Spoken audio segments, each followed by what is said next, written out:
After Susan became Michael's wife, Olivia became resentful because she had always wanted to marry Michael.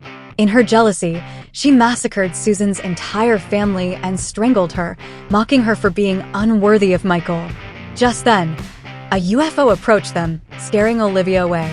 Severely injured, Susan collapsed to the ground. When she opened her eyes, she saw a woman who looked exactly like her, an alien female general named Alice. Alice had come to Earth on a mission, and only after completing 10 tasks could she leave. Susan was her first target, and she was to take her place. Susan asked Alice to take care of her husband, Michael, then closed her eyes and passed away. Alice snapped her fingers and entered Susan's body. She opened her eyes and saw Michael just returning home. Seeing her injured, he was heartbroken. He took out a jade bracelet and told her to wear it at all times so that no one would dare harm her. Olivia was sentenced to death. She drank poison and collapsed. At last, Alice had avenged Susan. Years later, Michael became emperor, and Alice became his one and only empress. He held her in his arms and kissed her passionately. Time passed quickly. Michael grew old, but Alice's appearance remained unchanged, forever youthful. Before taking his last breath, Michael asked, "Who are you really?" Alice replied, "I do not belong to this world. I come from another planet, but we are destined to be tied together for 10 lifetimes. I will see you in the next life." With that, Michael slowly closed his eyes. 1,000 years later, a girl named Susan was about to jump off a building when Alice stopped her. Picking up Susan's diary, Alice learned of her tragic experiences. Susan had been forced into an arranged marriage with Bruce, only to suffer constant mistreatment from both her husband and his family. His first lover falsely accused her of infidelity, leading to relentless coercion for a divorce. Alice merged with Susan's body and vowed to seek revenge for her. When Bruce saw Alice, he immediately lashed out at her and ordered her into the car. As Alice reached for the door, she accidentally tore it off. Bruce was dumbfounded, unable to believe what he had just witnessed. He tried to punish her, but with a mere flick of her finger, the car wheel rolled off to the side. Terrified, Bruce no longer dared to mistreat her. Back home, Olivia hurried downstairs and grabbed Bruce's hand. She said, "Susan cheated on you behind your back. When I confronted her, she pushed me down the stairs and injured my forehead." But the truth was that Olivia had arrogantly threatened Susan to divorce Bruce.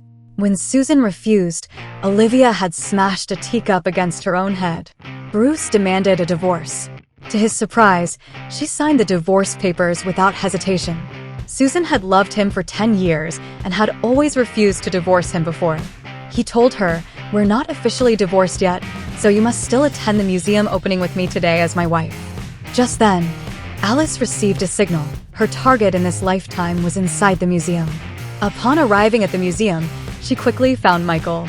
Walking up to him, she deliberately spoke loudly to catch his attention. Their eyes met. It was their long-awaited reunion in their 10th lifetime. But Michael regarded her coldly and said, "If you're trying to climb the social ladder, find a less childish way next time." Alice took a step closer to explain, but his secretary interrupted and led him away. Bruce warned Alice not to mess with Michael, but she scowled and walked off. Later, Olivia took the stage to perform a dance. Alice mocked her, saying her movements were as clumsy as a crab's. Olivia's friend was furious, believing Alice was simply jealous of Olivia's talent. Unfazed, Alice changed into a dance costume, put on a mask, and stepped onto the stage. She performed a graceful and mesmerizing dance that won the audience's applause. Michael felt an inexplicable sense of familiarity with her dance, because, in truth, she had performed it for him 1,000 years ago. After the performance, Alice saw Michael and pretended to sprain her ankle, falling into his arms and wrapping her arms tightly around his waist. Bruce was so jealous. Michael had always been allergic to physical contact with women, yet when Alice touched him, there was no reaction. This only made him more intrigued by her. Bruce attempted to strike Alice in a fit of rage, but Michael stopped him. Alice told Bruce, "I have no intention of saving our marriage." Then, she wrapped her arm around Michael's and said, "Now, I'm interested in him." Michael assumed she was using him as a shield to provoke Bruce on purpose. Bruce asked her to leave with him, but Michael intervened, saying, "She already said she doesn't want to. Can't you understand that?" Bruce dared not argue because Michael was too powerful to offend. Left with no choice, he reluctantly apologized to Michael and walked away. Michael originally planned to drive Alice home, but just as they were about to leave, she sensed danger and insisted on driving instead. Meanwhile, Michael received a call warning him that his enemies had discovered his whereabouts and were planning an ambush. However, Alice remained calm and skillfully lost their pursuers in a high-speed chase. As they stepped out of the car, a bullet suddenly flew toward them. Although Alice had the ability to dodge it, she deliberately pretended to be shot to earn Michael's sympathy. He held her in his arms, worried for her safety.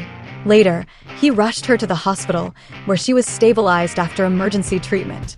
When Alice woke up, Michael sat beside her and asked, "What do you want from me?" She smiled and replied, "I want your love." Michael carried her to the VIP ward, astonishing his assistant, who had never seen him physically close to a woman before. Half a month later, Alice was discharged. Michael invited her to move into his villa, telling her, "You saved my life, so this villa is my gift to you." In addition, he arranged maids and bodyguards for her. Alice took out a whip and said, "If you're still mad at me, you can use this to punish me." Michael was caught off guard, looking flustered. Alice explained that she had read online that this could improve intimacy between couples. Embarrassed, he quickly made an excuse and left. One day, as Alice was undressing for a bath, Michael suddenly walked in. She screamed and ordered him to leave, but instead, he slowly approached, lifting her chin and wrapping an arm around her waist. Thinking he was about to kiss her, she held her breath, only for him to suddenly tighten his grip around her throat and ask coldly, "Who are you?" I looked into Susan's background. She was always timid and obedient. How could she possibly have the guts to seduce me? Alice smiled and replied, "I'm your savior, of course." Then, she suddenly dropped the towel wrapped around her, leaving Michael flustered. Blushing, he hurriedly turned and left the room. Alice returned to Bruce's house to pack her belongings, but Bruce flew into a rage, grabbing her wrist tightly. She used her superpowers to send a jolt of electricity through him, forcing him to let go. Olivia ordered Alice to leave Bruce immediately and even tried to hit her. However, Alice blocked the attack and slapped her in return. Furious, Olivia deliberately smashed a vase, intending to frame Alice. But just as Bruce entered the room, he saw Alice lying on the ground and assumed Olivia had pushed her. Panicked, he rushed over to check her injuries and helped her up. What he didn't know was that, just moments earlier, Alice had snapped her fingers to freeze time, then collapsed onto the floor on purpose to win his sympathy. Later, Alice used her powers to heal the wound on her hand. The next day, Alice packed her luggage, preparing to leave, but Bruce stopped her and ordered her to accompany him to the film set. She was initially reluctant, but upon suddenly foreseeing that Michael would also be there, she agreed to Bruce's request. Olivia was the lead actress in the production, playing the role of a calligraphy master. However, her handwriting was so poor that Alice couldn't help but mock her. Furious, Bruce scolded Alice, accusing her of deliberately stirring up trouble and bullying Olivia. Annoyed, Alice retorted, "Then let me show you what real calligraphy looks like." Her flawless calligraphy left everyone on set in awe, including Michael, who had just arrived. As the main investor of the production, he was impressed by her skill. Olivia, on the other hand, was furious that Alice had stolen the spotlight. Michael then told the director that he wanted Alice to be the female lead of the film. Bruce tried to speak up for Olivia, but Michael cut him off, saying, "I'm the investor. I decide who gets the role." After reading the script, Alice realized that it told the story of Commander Michael and his wife during the Republican era, something she had personally experienced. During the trial shoot, she was fully immersed in her performance, transporting everyone back to that wartime era. Her acting skills amazed everyone. The director earnestly begged Alice to take the role. She walked up to Michael, leaned in close, and said, "Go on a date with me, and I'll agree to star in this drama." Bruce accused her of publicly cheating on him, but she provocatively sat on Michael's lap, challenging Bruce. Olivia, unwilling to concede, said, "The female lead of this drama is supposed to be skilled at playing the error. If Alice can play better than me, I'll give up the role to her." However, Olivia's airy performance was terrible. The harsh, grating sound left everyone speechless. But when Alice took the stage, her performance was melodious and captivating, earning applause from both Michael and the director. Olivia admitted that she had been too focused on beauty treatments and dieting, neglecting her arrow practice, but Michael and Alice refused to accept such an excuse, criticizing her for lacking professional ethics as an actress. Humiliated in front of everyone, Olivia felt deeply embarrassed and resolved to take revenge on Alice. She ordered her assistant to swap the prop bow and arrows for real ones. The assistant hesitated, but Olivia threatened her. "I've been paying for your seriously ill mother's medical expenses. Do you want to see her treatment cut off?" The assistant had no choice but to obey. During the shoot, the director instructed Olivia to shoot an apple off Alice's head with a bow and arrow, but Olivia deliberately aimed at Alice's head instead. Alice froze time and redirected the arrow, leaving Olivia stunned. In another scene, Olivia attempted to attack Alice with a sword, but Alice once again dodged effortlessly. She then took the sword to the director and informed him that the fake prop sword had been switched with a real one. The director promised to get to the bottom of it. However, Olivia was still unwilling to give up and ordered her assistant to secretly drug Alice's drink. After drinking the water, Alice suddenly felt dizzy. Seeing her hurriedly leaving, Michael quickly followed her. The system informed Alice that she had been drugged with an aphrodisiac. She splashed water on her face, trying to stay clear-headed and suppress her desires. Michael helped her onto the bed to rest when Bruce suddenly barged in, accusing her of infidelity. Michael took off his suit jacket and draped it over her shoulders. Bruce threw Michael's jacket aside, attempting to cover Alice with his own, but she refused. Just then, Olivia walked in and told Bruce, "A group of thugs just beat me up." They claimed Alice sent them. Bruce called Alice vicious. She could no longer tolerate it and slapped Olivia across the face. Enraged, Bruce raised a hand to strike Alice, but Michael stopped him, warning, "You dare touch my leading lady? If you harm her, I'll kill you." He then wrapped Alice in his suit jacket and carried her away. After filming wrapped up, the crew showered Alice with praise. Olivia mocked them, saying they were all willing to bow down for money, but the assistant director retorted, "We already know about you secretly switching the props last time. You'd better watch yourself." Bruce was stunned, unwilling to believe Olivia could have done such a thing. Alice suddenly stood on tiptoe, leaned close to Michael, and whispered, "I'm not actually from Earth, I'm an alien." Thinking she was joking, he wrapped his arm around her waist, teasing her. Later, they sat together drinking. Alice got drunk, and out of nowhere, a bottle of liquor appeared in her hand, leaving Michael in shock.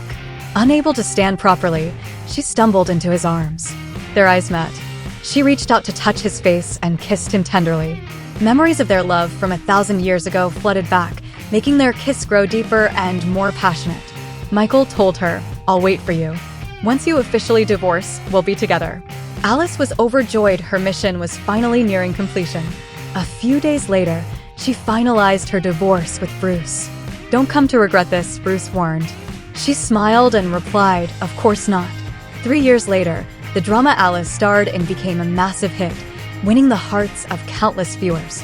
Olivia grew more jealous. She asked Bruce when he would marry her, but he evaded the question with an excuse. He had unknowingly fallen in love with Alice and regretted divorcing her, yet he didn't dare to admit it. Alice opened her eyes to see the handsome Michael lying beside her. She sneakily kissed him, and as he woke up, he flipped her beneath him, pinning her down. He murmured, "You kept me up all night in bed. How should I punish you?" Without waiting for an answer, he captured her lips in a fiery kiss. 50 years later, a UFO slowly descended toward Alice. She stood before Michael's gravestone, reminiscing about the 10 lifetimes they had spent together, falling in love again and again. Every moment was deeply beautiful and unforgettable. She waved goodbye to him, then vanished and departed Earth on the UFO.